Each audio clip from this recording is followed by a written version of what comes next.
Second book of Maccabees on this beautiful Wednesday, the 19th of November. It happened that 7 brothers with their mother were arrested and tortured with whips and scourges by the king to force them to eat pork in violation of God's law.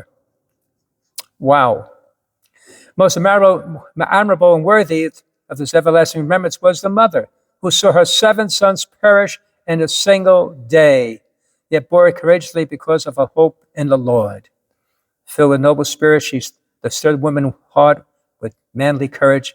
She exhorted each of them in the language of their ancestors with these words: I do not know how you came into the existence of my womb, but it was not I who gave you the breath of life, nor was I who set it in order, the elements of which each of you is composed. It is the creator of the universe who shapes man's beginning and brings him. And so, we'll just pause right there. Put yourself in the place. You have 7 sons.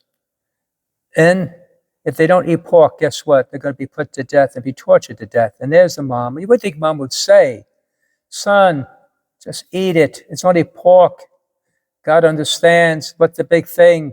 Have a hot dog. Come on now, have a pork chop. But they won't.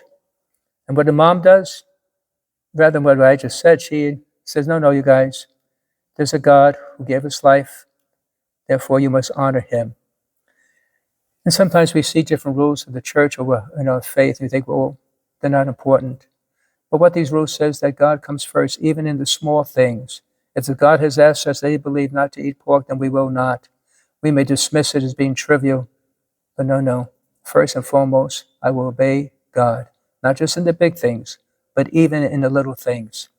And so often I feel, I get couples who perhaps were married outside the church, and then finally they work on their annulment and to get their marriage blessed.